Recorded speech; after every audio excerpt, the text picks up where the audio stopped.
Ah, Camélia Jordana. Vous savez, c'est ce que je dénonce tous les jours. Ces faussaires de la banlieue, ces gens qui se foutent de notre gueule et qui ne respectent pas les gens qui ont vécu toute leur vie, toutes les misères possibles et imaginables et qui en font pas tout un boucan. Je me présente pour ceux qui ne me connaissent pas, comme dirait l'autre, Patrice Carteron. Mais là, c'est important que je le dise. Patrice Carteron, fils d'ouvrier, un père qui travaillait, une mère qui ne travaillait pas à l'époque, jusqu'à mes 10-15 ans, mes 10-12 ans, elle ne travaillait pas. Élevé à la Grande Borne, la ville la plus pauvre de France. Donc j'ai vu ce qui se passait dans les cités, ok? Dans toute ma vie, j'y ai vécu à Grigny pendant 33 ans. J'ai 41 ans, 33 ans. 33 ans de ma vie dans les banlieues, dans la cité. Et avec la boxe, vous savez, j'ai dû aller m'entraîner d'ici à Bobigny, à Drancy. Je suis allé partout. Partout, partout. Plicht, partout, partout. Et il y a bien un truc que je sais, et que je sais par expérience, c'est qu'il n'y a pas, comment dirais-je, les femmes en banlieue, elles ont peut-être des soucis pour sortir, parce que, bon, il y a des petits sauvages, etc., etc., mais elles ne se font certainement pas agresser par la police en permanence, etc. Donc quand j'entends les conneries de Camélia Jordana, qui ose nous dire, euh, j'ai peur quand je vais en banlieue avec Monsieur Frisé. Maintenant, moi, quand je vous sors mon CV, je vais sortir le sien.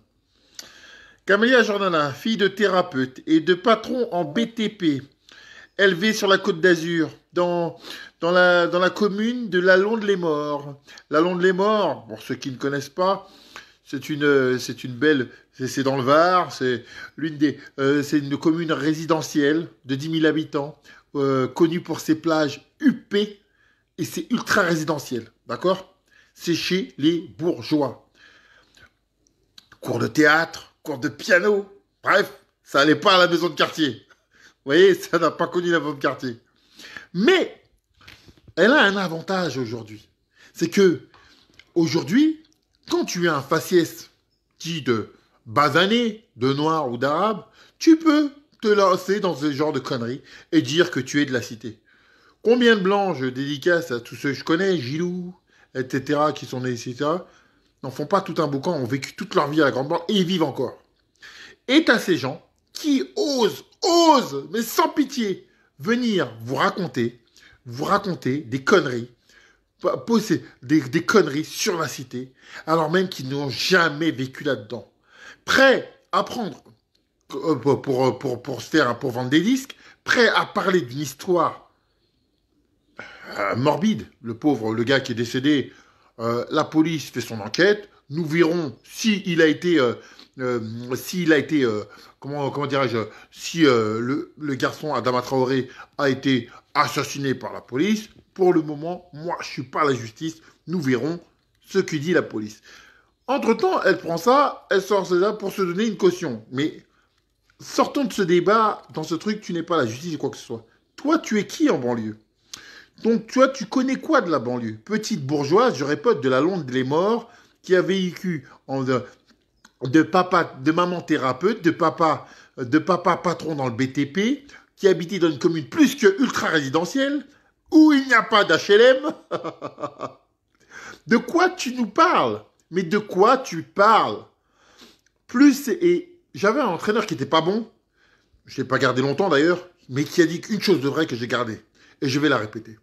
C'est un grand philosophe. Plus t'es mytho, plus t'es beau. Et c'est pour ça que moi, dans la vie sportive, les gens ne comprennent pas, en fait. C'est pour ça que j'ai organisé mes propres événements, parce qu'effectivement, je n'avais pas ma liberté de penser. Si j'étais un artiste ou un sportif qui travaille pour des gens, pour me faire aimer, j'aurais pu vous en rajouter des tonnes et des tonnes, vous raconter des histoires fantastiques sur la cité, vous dire que la police, dès que je sortais, elle m'agressait, que moi j'étais un gentil petit garçon, et que la police, elle me tirait par mes cheveux frisés. C'est catastrophique. Parce qu'il y en a qui ont fait un fonds de commerce. Vous savez, tel que Maxime Larf, l'enfant de Meudon-la-Forêt, ou Kassovitz, le petit bourgeois de Paris qui fume une cigarette et des trucs. Maintenant, alors, je demande à tous, s'il vous plaît, quand vous, quand vous, quand quelqu'un parle au nom des banlieues ou de quoi que ce soit, vous vérifiez qui est son père, qui est sa mère, et vous allez comprendre, ok? Et où elle a vécu. Alors là, vous savez, je vais pas parler de cours de mais ils osent tout, ces gens-là. Ils osent tout. Ils osent tout. Et franchement, je suis content que les gilets jaunes, quelque part, soient fait tabasser. Parce que ça montre que quelque part, la police, elle n'est pas plus gentille avec les Noirs que les Arabes et que les Blancs. Parce que c'était en majorité des Blancs qui allaient voir les gilets jaunes. Ça a prouvé. Mais malgré ça, je me disais, tiens, je les ai pas entendus, les pros de la victimisation, je les entendais pas à cette période-là. Quand tu voyais une blonde qui exprimait qu'elle souffrait, qu'elle avait 50 œufs. Une blonde, hein, bien blonde, avec les cheveux lisses, hein, Camélia, qui courait dans le magasin pour les faire en moins de 20 minutes parce qu'elle avait 50 euros pour faire sa semaine avec ses gosses. 50 euros pour faire sa semaine. Tu comprends?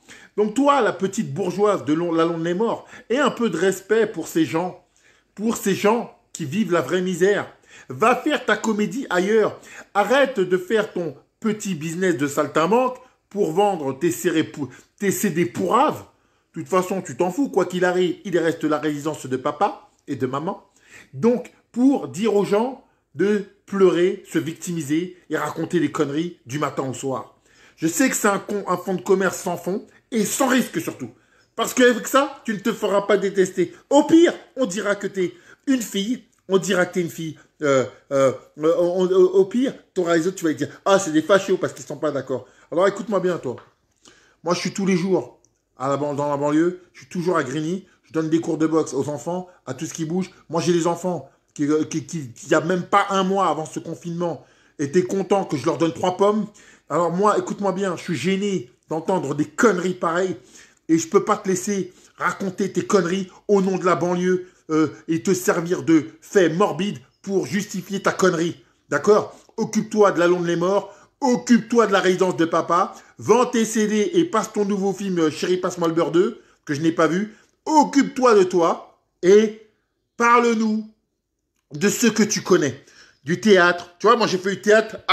Tu vois, moi l'enfant de la cité, j'ai fait du théâtre à 30 ans. 300 E. J'étais 300 E par mois. C'est cher. T'as pris des petits cours de piano à 7 ans. Tu vois, t'es dans un autre monde. Tu comprends? Quand j'étais avec tous les petits bourges là, oh, j'étais égaré. J'avais des enfants des fils de tout ça. Et ils s'éclatent tout ça. Moi j'étais là, sa race. Faut que je récupère mon oseille, moi. Les 300 E, faut que je les récupère. On n'est pas dans le même monde. Alors, s'il te plaît, arrête de tirer les gens vers le bas, raconter tes conneries au nom de ton business, fais ton business sur autre chose, va t'occuper de ta petite vie, hein, tant que tu sais quoi, je vais te donner un bon fonds de commerce, tu sais quoi, mets le hijab, va faire la meuf qui a fond dedans, va faire la meuf qui a souffert, arrête ton baratin au nom des gens de banlieue. S'il te plaît, ne parle pas des gens de banlieue. Moi, je ne parle pas en leur nom, moi, je te parle dans moi. Et moi, je te parle de ce que j'ai vécu.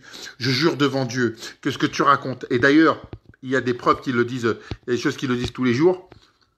Attends, voilà. Il y a un truc qui le dit tous les jours, en fait. Hein. En prison, 96% des gens qui sont en prison sont des hommes.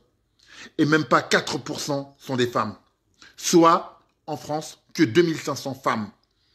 Ce qui veut dire que la délinquance féminine, il n'y en a pas tant que ça. À part les histoires de femmes, comment dirais-je, qu'est-ce que c'est de femmes qui butent leurs gosses, des trucs chelous, bon.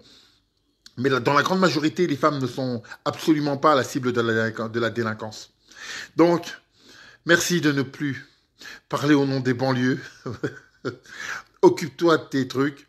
Merci Laurent Ruquier pour tes grands moments de solitude. D'ailleurs, c'est pour cette raison que je regarde pas ton émission, c'est pas possible. Ça se résume en un mot, connerie, et heureusement que ça s'arrête. Parce que c'est nos impôts qui payons ces conneries. Et s'il te plaît, prends des gens arrêtez avec ça. Arrêtez de nous parler de ce que vous connaissez pas. Merci à tous. Voilà. Voilà, c'est bon. Tac, tac, je fais. Voilà. Voilà, j'ai tout dit. Voilà. Merci à tous.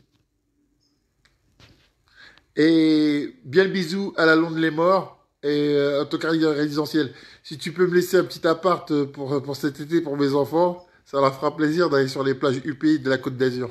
Allez, salut. Mythomane de saltimbanque de merde.